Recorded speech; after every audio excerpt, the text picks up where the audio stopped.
Hello student. So the topic for the today is work, energy and power.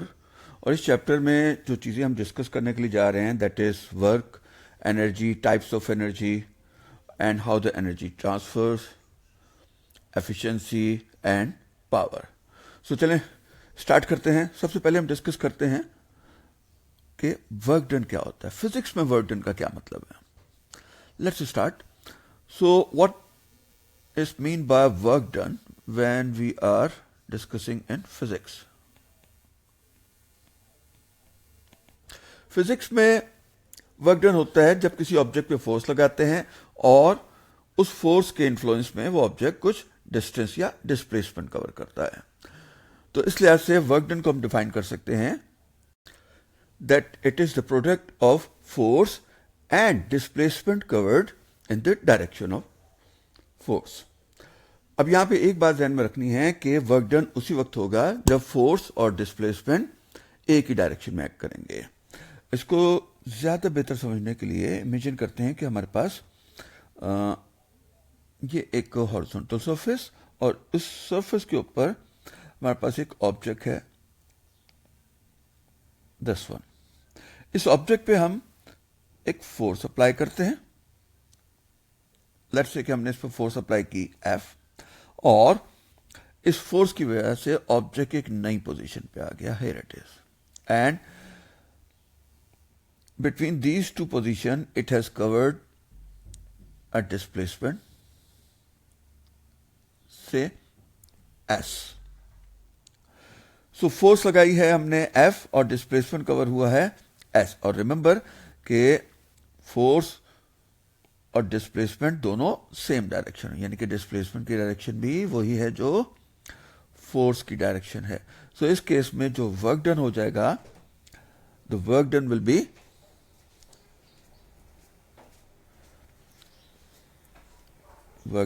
Will be force times displacement.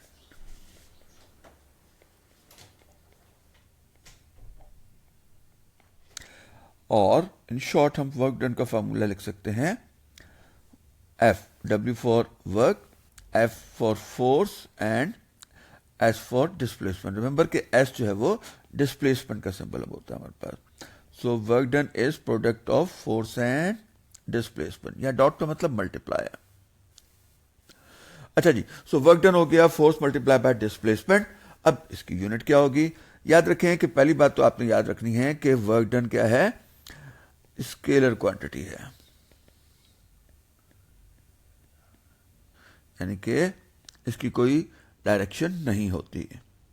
और दूसरी बात, इसकी जो unit है हमारे पास that is known as joule. Work done की यूनिट क्या होती है, जूल होती है. और 1 जूल जो है ये बराबर होता है न्यूटन मीटर के. भाई वर्क डन क्या है, फोर्स टाइम डिस्प्लेसमेंट. फोर्स की यूनिट हो गई न्यूटन और डिस्प्लेसमेंट की यूनिट हो गई मीटर. तो इसलिए unit of work done is newton metre and this newton metre is known as 1 joule. Generally हम डिफाइन कर सकते हैं कि जब किसी ऑब्जेक्ट पे 1 न्यूटन की फोर्स लगाएं और वो एक मीटर का डिस्प्लेसमेंट कवर करें तो जो टोटल वर्क डन होगा उस ऑब्जेक्ट का that is equal to 1 joule. So work done के बाद हम बात करते हैं एनर्जी की. एनर्जी क्या चीज होती है. बहुत आसान वर्ड्स में एनर्जी क्या चीज है, it is ability to do work. आप जितना काम कर सकते हैं वो आपकी एनर्जी है. So it is ability to do work. जितना आपने काम किया है वो आपकी एनर्जी हो जाएगी. याद रखें कि वर्क डन और energy they consider as same thing. तो इसलिए एनर्जी भी क्या होती है, एनर्जी भी स्केलर क्वांटिटी होती है. It is also scalar. और इसकी जो यूनिट होती है हमारे पास वो same as work done that is joule. So energy की यूनिट क्या होती है, जूल. एक बात हमेशा याद रखनी है आपने कि वर्क डन और एनर्जी दोनों सेम चीजें हैं. जो फार्मूले वर्क डन के लिए यूज हो सकते हैं वही एनर्जी के लिए यूज हो सकते हैं. और जो फार्मूले एनर्जी के हैं you can use to calculate the work done. दोनों की यूनिट भी सेम होती हैं, दोनों स्केलर क्वांटिटी होती हैं। अब यहाँ एनर्जी की वेरियस टाइप्स को आप ऑलरेडी जानते हैं। अगर हम लिस्ट बनाना शुरू करें तो that will be too long. Let me write some of the types of energy here. So a long list is here: heat energy, sound, waves, tidal, geothermal energy, wind energy, kinetic energy, potential energy, solar energy, and a long list is there. अब ये सारी जो energy हैं ये basically दो types में हैं। यहाँ पे कुछ एनर्जीज ऐसी होती हैं कि जो हमें कंटिन्यूसली मिलती रहती हैं, जिनके हमें ख़त्म होने का कोई ख़तरा नहीं होता। फॉर एग्जाम्पल विंड हो गई, that keeps on blowing, never going to finish. या टाइडल एनर्जी हो गई, या हमारे पास वेव एनर्जी हो गई, जियोथर्मल एनर्जी हो गई। ये सारी क्या है? कंटिन्यू है। We are continue going to get these type of energy. जबकि कुछ एनर्जीज ऐसी हैं कि जो खत्म हो जाएंगी और उसके बाद हमें दोबारा नहीं मिलेंगी, या अगर मिलेंगी तो after again billions of years after. So इसलिए ऐसे एनर्जी रिसोर्सेज को हम दो फॉर्म्स में डिवाइड कर सकते हैं। एक तरफ वो एनर्जीज हैं जो कंटिन्यू हमें मिलती रहेंगी, यानी कि कभी खत्म नहीं होगी। ऐसी एनर्जीज को हम कहते हैं रिन्यूएबल सोर्सेज ऑफ एनर्जी। और दूसरी एनर्जी वो एनर्जीज जो अगर खत्म हो गई तो हमें फिर नहीं मिलेंगी, एटलीस्ट आपकी लाइफ में आपको दोबारा नहीं मिलेंगे। That's a process is so long to again develop those type of energy. For example coal या crude oil, these sources of energy takes billions of years to produce, and once they finish the process will be again this long, so you are not going to get back them again. So discuss करते हैं दोनों energies को। पहले हम बात करते हैं renewable sources of energies की। सो रिन्यूएबल सोर्सेज ऑफ एनर्जी वो सारी energy that won't run out are renewable sources of energy. Energy that comes from a source that won't run out, जो कभी खत्म नहीं होगी। ये सारी एनर्जीज क्या हैं? Renewable sources of energy. अगर हम की एग्जांपल्स की बात करते हैं हमारे पास, तो इसकी हमारे पास examples, for example wind energy,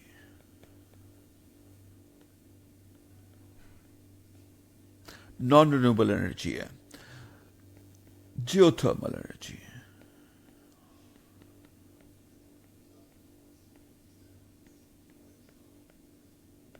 geothermal energy वो एनर्जी होती है जो जमीन के अंदर, जो core of the earth inside, जहां पे जमीन बहुत ज्यादा गर्म है, उस हीट को यूज करके जो एनर्जी ली जाती है, that is geothermal energy. Geothermal energy के अलावा हमारे पास से like tidal energy,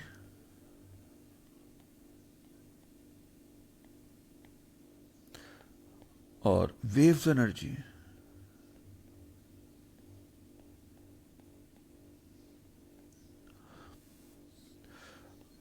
and solar energy.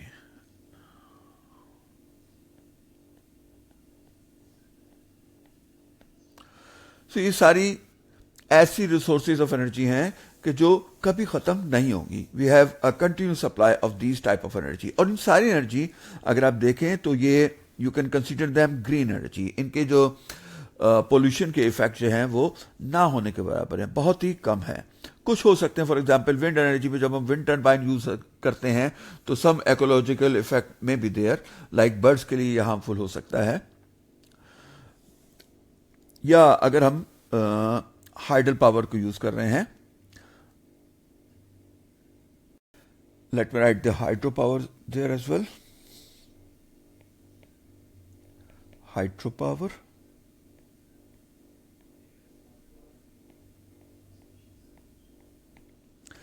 Hydro power हमारे पास कंटिन्यू सप्लाई है वाटर की।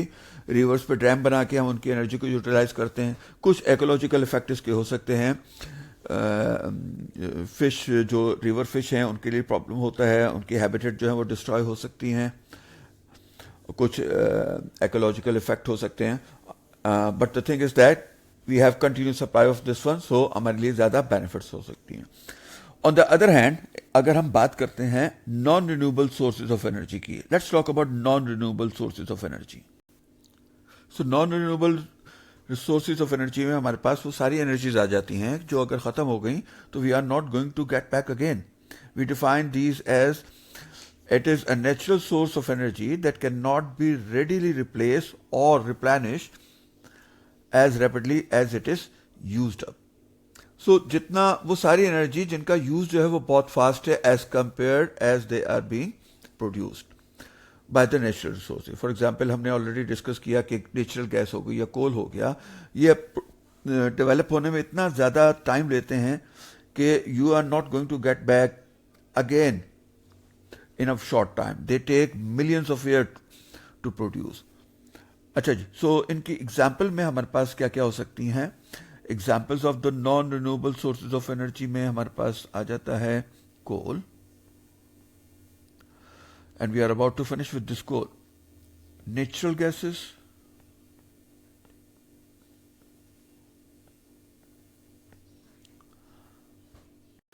Number 3 fossil fuels,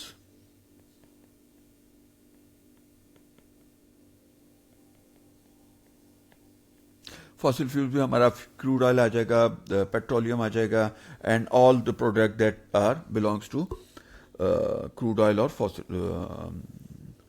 petroleum. अच्छा, यहाँ पे कुछ एनर्जीज ऐसी हैं कि जो दोनों कैटेगरीज में आ सकती हैं. फॉर एग्जांपल हमारे पास nuclear energy. Nuclear energy itself जो है वो रिन्यूएबल में काउंट होती है, लेकिन जो मटेरियल इसमें जो यूज हो रहा है that is non renewable. For example uranium, we may finish at any time. So nuclear energy can be considered as non renewable energy as well. अब हम डिस्कस करेंगे दो मेन टाइप ऑफ एनर्जी जिनमें हमारे पास है नंबर 1 पोटेंशियल एनर्जी,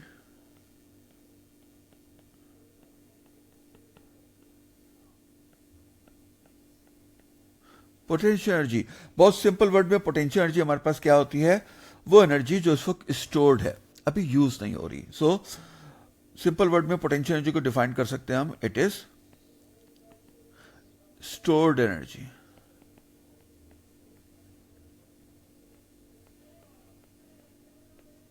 वो energy जो अभी स्टोर्ड है, यूज नहीं हो रही है, दैट इज पोटेंशियल एनर्जी. अब इसकी एग्जांपल हम देखें. फॉर एग्जांपल हमारे पास क्या हो सकती है? chemical energy stored in coal, chemical potential energy,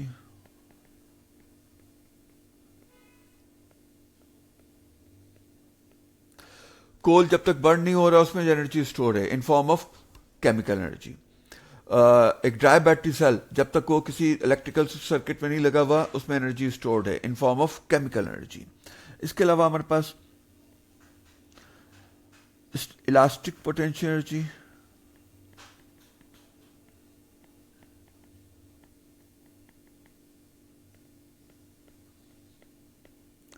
अगर एक स्प्रिंग को स्ट्रेच करके रखा हुआ है या कंप्रेस करके रखा हुआ है, रबर बैंड को स्ट्रेच करके रखा हुआ है, उसमें एनर्जी स्टोर हो जाएगी और इसे हम क्या कहते हैं? Elastic potential energy. एक और नाम इसको हम देते हैं and that is strain energy.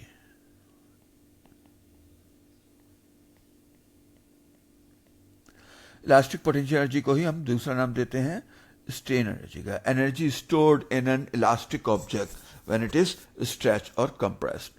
या हमारे पास एक और हो सकता है gravitational potential energy.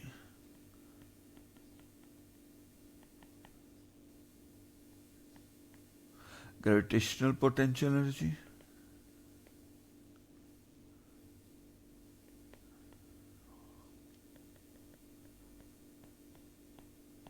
Let we discuss the gravitational potential energy again. Gravitational potential energy को शॉर्ट में हम लिख सकते हैं gravitational potential energy, GPE. Let me discuss the gravitational potential energy first. So gravitational potential energy को understand करने के लिए हम कंसीडर करते हैं कि हमारे पास किसी हॉरिजॉन्टल सरफेस पे एक ऑब्जेक्ट है जिसका मास m है. इस ऑब्जेक्ट को हम एक फोर्स लगाते हैं and that force must be equal और more than the weight of this object. अगर इस ऑब्जेक्ट पे हम एक फोर्स लगाते हैं upward, or under this force this object moves to this position, a new position, after covering a height of h. अब इसको उठाने के लिए इस ऑब्जेक्ट को उठाने के लिए कुछ काम करना पड़ेगा, और जितना काम इस ऑब्जेक्ट को लिफ्ट करने के लिए करना पड़ेगा up to a height of h, that is work done, और ये वर्क डन बराबर हो जाएगा उस ऑब्जेक्ट की ग्रेविटेशनल पोटेंशियल एनर्जी गेन के। सो ग्रेविटेशनल पोटेंशियल एनर्जी को हम डिफाइन कैसे कर सकते हैं? It is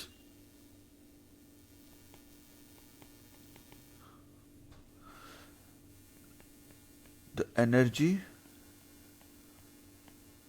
stored in an object due to its position in gravitational field.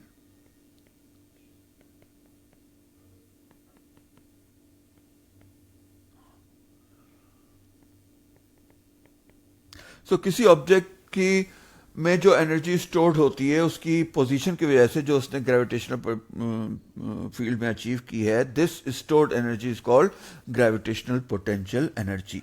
और इसका फार्मूला हमारे पास क्या हो जाएगा? Gravitational potential energy is equal to mgh, mass into gravity into height. अच्छा, याद रहे कि ये फार्मूला एग्जैक्टली ग्रेविटेशनल पोटेंशियल नहीं बताता, ये हमें बताता है चेंज इन ग्रेविटेशनल पोटेंशियल। जितना हाइट चेंज होगी उतना ही ग्रेविटेशनल पोटेंशियल एनर्जी चेंज होगी। सो इस फार्मूले को अगर आप ऐसे भी लिखें तो change in gravitational potential energy, delta मतलब क्या होता है? चेंज। ये जो छोटी ट्रायंगल बनाई है इसे डेल्टा कहते हैं, it means change. So change in gravitational potential energy is equal to m, mass same रहेगा, जी की वैल्यू सेम रहेगी, इनटू डेल्टा हाइट में कितना चेंज हुआ है। So both are same thing basically. ये बताता है हमको कि ग्रेविटेशनल पोटेंशियल एनर्जी कितना गेन हुई है या कितना लूज हुई। अगर ऑब्जेक्ट ने हाइट गेन की है तो श्योरली उसकी ग्रेविटेशनल पोटेंशियल एनर्जी इंक्रीज होगी, और अगर उसने हाइट लूज की है तो उसकी ग्रेविटेशनल पोटेंशियल एनर्जी में ड्रॉप आएगा। अच्छा, यहां भी बात याद रहे कि कुछ क्वेश्चन में वो मास के बजाय वेट देते थे। अब याद रहे कि इस फार्मूले में जो mg लिखा हुआ है, यहां पे देखिएगा आप, ये जो mg लिखा हुआ है, ये mg किसके बराबर है? ये बराबर है वेट के। तो अगर आपके पास वेट दिया हुआ है, सो इस केस में अगर हमारे पास मास के बजाय वेट दिया हुआ है तो ग्रेविटेशनल पोटेंशियल एनर्जी सिंपली क्या हो जाएगी? Weight multiply by height. So इसमें बहुत ध्यान में रखिएगा ये बात कि अगर हमें वेट दिया हुआ है या मतलब न्यूटन में दिया हुआ है तो हमने सिर्फ न्यूटन्स को, वेट को सिर्फ हाइट से मल्टीप्लाई करना है to get the gravitational potential energy. Only if the mass is given then you will use the formula mass into gravity into height. Okay, so let's next हम बात करते हैं किसकी? काइनेटिक एनर्जी की। So kinetic energy जैसा कि नाम से आप समझ सकते हैं, एनर्जी, काइनेस्थेटिक एनर्जी। अगर एक ऑब्जेक्ट मूव कर रहा है तो उसके मूवमेंट की वजह से जो एनर्जी होगी वो क्या है? काइनेटिक एनर्जी है। सो इसकी डेफिनेशन हम लिख सकते हैं, it is energy possessed by an object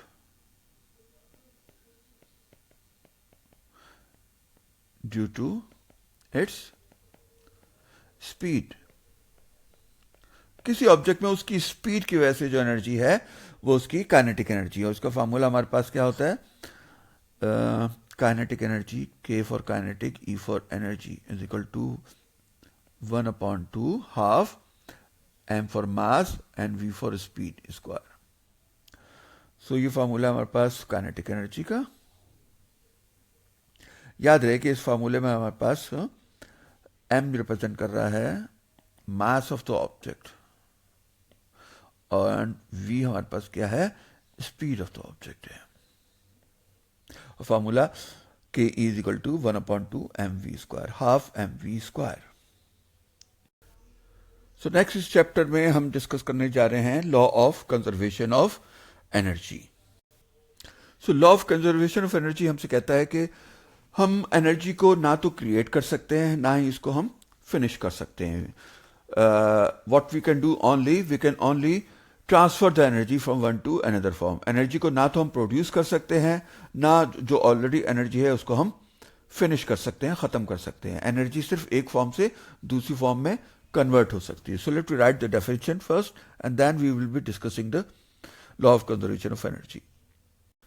So energy cannot be created neither destroyed, it can only convert from one to another form. For example, हम कोल बर्न करते हैं, कोल में जो केमिकल एनर्जी है वो हीट में कन्वर्ट हो जाती है। उसी हीट को हम यूज़ करके बॉयल द वाटर, उससे स्टीम को प्रोड्यूस करते हैं। स्टीम से काइनेटिक टरबाइन चलती है, टरबाइन काइनेटिक एनर्जी में कन्वर्ट होती है एंड सो ऑन।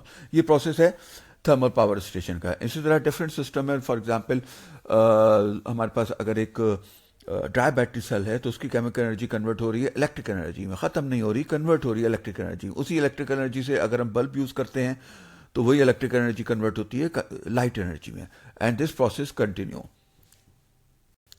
अब अगर इस एग्जाम्पल में देखें how thermal power station transfer the energy, coal में कौन सी एनर्जी होती है हमारे पास? That is chemical energy.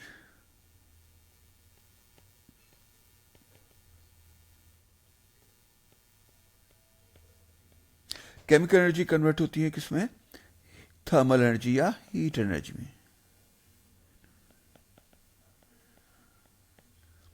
और ये हीट एनर्जी जब हम किसी बॉयलर में प्रोवाइड करते हैं तो बॉयलर पानी को बॉयल करता है and this convert into steam.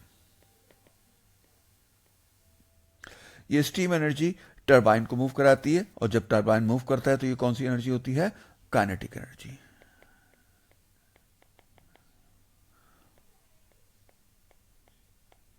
और ये काइनेटिक एनर्जी जब हम जनरेटर को प्रोवाइड करते हैं तो जनरेटर इसको कन्वर्ट कर देता है किसमें? इलेक्ट्रिकल एनर्जी में।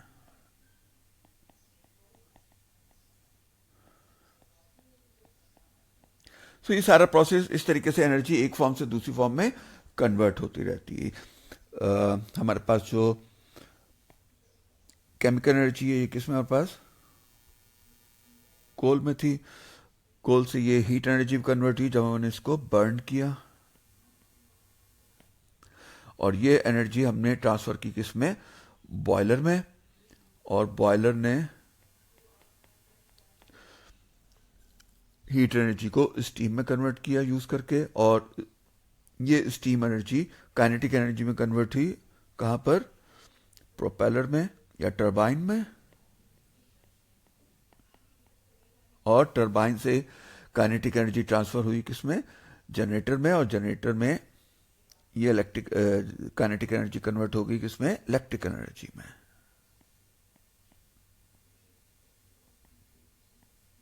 So this is how the transfer of energy taking place, but the total energy remains constant. Okay, so let's move to the next topic for this chapter, that is power.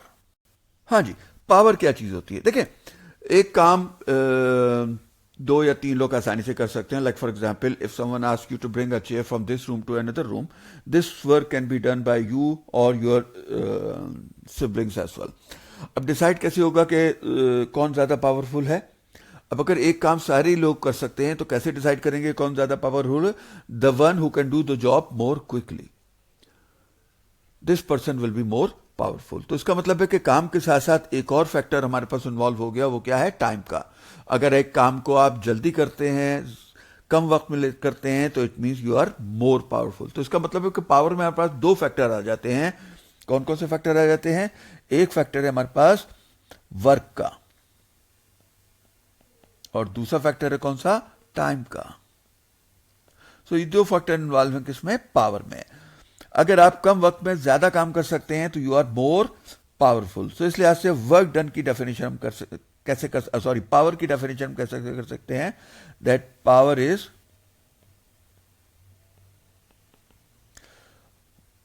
Amount of work done in a unit time। एक unit time में से, like 1 second में या 1 minute में या 1 our में आप जितना काम कर सकते हैं वो आपकी पावर है। It is work done in a unit time. So definition के लिहाज से हम जो पावर का फार्मूला प्रोड्यूस कर सकते हैं वो फार्मूला क्या हो जाएगा? Power is equal to work done divide by time taken. Power is equal to work done divide by time. In short ये फॉर्मूला लिखा जा सकता है power is equal to W upon T. Here W representing the work done and T representing the time. लिखते हैं यहाँ पे आपके ताकि आप वर्क डन को वेट से कंफ्यूज ना कर सकें. सो here W representing the work done and T for short is time. We know that work done always equal to energy. तो इसलिए ऐसे हम पावर को ऐसे भी लिख सकते हैं power is equal to energy divide by time, क्योंकि वर्क डन और एनर्जी दोनों सेम होते हैं. अच्छा जी, अब अगर इसकी बात कर लें तो पावर भी क्या है? Scalar quantity. Power is scalar quantity. It is scalar quantity. और अगर इसकी यूनिट की बात करें तो इसकी यूनिट हमारे पास क्या हो जाएगी? Unit is what. पावर की यूनिट क्या होती है? वॉट. एक वॉट का मतलब क्या होता है? 1 watt is equal to 1 joule per second. अगर आप 1 जूल काम 1 सेकेंड में करते हैं तो आपकी पावर 1 वॉट होगी. If you do 1 joule work in 1 second, your power produce will be 1 watt. So this is power. इसके प्रैक्टिस क्वेश्चन हम करेंगे जब हम पास्ट पेपर क्वेश्चन सॉल्व करेंगे. Let we discuss the last topic for this chapter and that is called efficiency. Physics में अगर हम बात करते हैं एफिशिएंसी की या एक एफिशिएंट मशीन की, सो एक एफिशिएंट मशीन का मतलब ऐसी मशीन होता है जो कम से कम एनर्जी वेस्ट करे. An efficient machine is the one that waste least amount of energy. So अगर एक मशीन ज्यादा एनर्जी वेस्ट कर रही है तो वो एफिशिएंट नहीं होगी. अच्छा, इस लिहाज से याद रखें कि कोई भी मशीन ऐसी नहीं है कि जो आपको कम एनर्जी लेके ज्यादा काम दे सके. मशीन जो है वो सिर्फ एनर्जी की एक फॉर्म को दूसरी फॉर्म में कन्वर्ट करती हैं. अगर वो इस प्रोसेस में ज्यादा एनर्जी वेस्ट कर रही हैं तो इसका मतलब है कि उनकी एफिशिएंसी कम हो जाएगी, और अगर वो कम एनर्जी वेस्ट कर रही हैं तो इसका मतलब है कि उनकी एफिशिएंसी ज्यादा हो जाएगी. But anyhow, always there is always some waste of energy during this process. So efficiency को हम डिफाइन कर सकते हैं. सो एफिशिएंसी में भी defined at it is the ratio between the useful work done out of total energy input. आपने machine ने कितना काम आपको करके दिया है as compare to the what energy what you have provided. इन दोनों में जो रेशियो होगी दैट इज एफिशिएंसी. एफिशिएंसी को नॉर्मली हम परसेंटेज में भी रिप्रेजेंट करते हैं. अच्छा, अब यहाँ एक बात ध्यान में रखें, एफिशिएंसी को आप डिफाइन कर सकते हैं पावर की फॉर्म में भी. अगर पावर की फॉर्म में डिफाइन करना है तो सिंपली डेफिनेशन क्या हो जाएगी? It is the ratio between the useful power output out of total power input. Power output और पावर इनपुट में जो रेशियो है दैट इज एफिशिएंसी, या एनर्जी आउटपुट और एनर्जी इनपुट में जो रेशियो है दैट इज एफिशिएंसी. तो आप इसको पावर की फॉर्म में भी लिख सकते हैं और एनर्जी की फॉर्म में लिख सकते हैं. इसका अगर हम फार्मूला देखें तो इसका फार्मूला हम लिख सकते हैं efficiency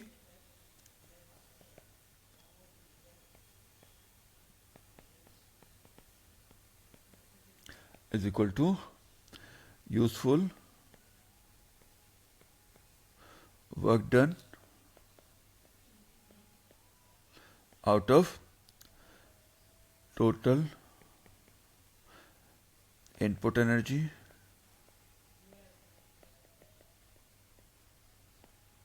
so efficiency is useful work done divide by total input energy. और अगर आपको इसको परसेंटेज में कन्वर्ट करना है, अगर आपने एफिशिएंसी परसेंटेज में निकालनी है तो परसेंटेज के लिए सिंपली आप क्या कर सकते हैं?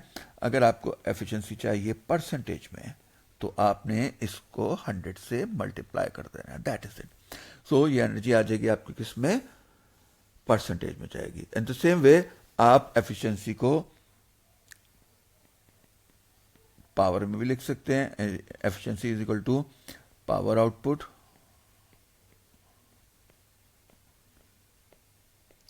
Over power input as well.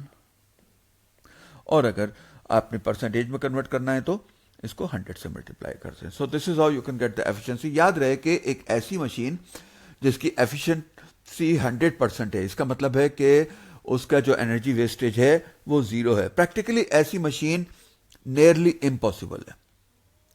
सो हर मशीन किसी ना किसी तरीके से कुछ ना कुछ एनर्जी जरूर लूज करती है.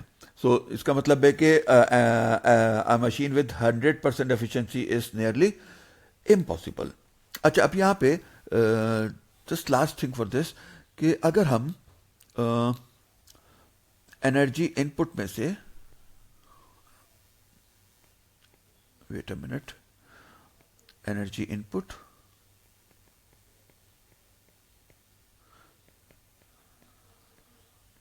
में से माइनस कर दें एनर्जी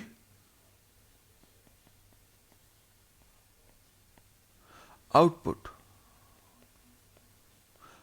तो what we are going to get, it is energy wasted.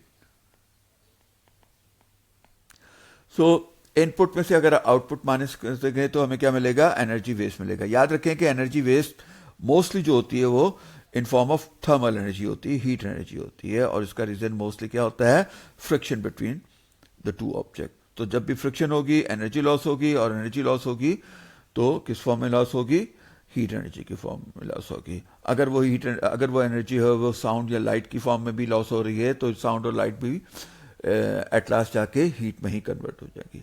So here we are ending this chapter. In the next class we are going to meet to solve the past papers. Until that, take care of you. Allah Hafiz.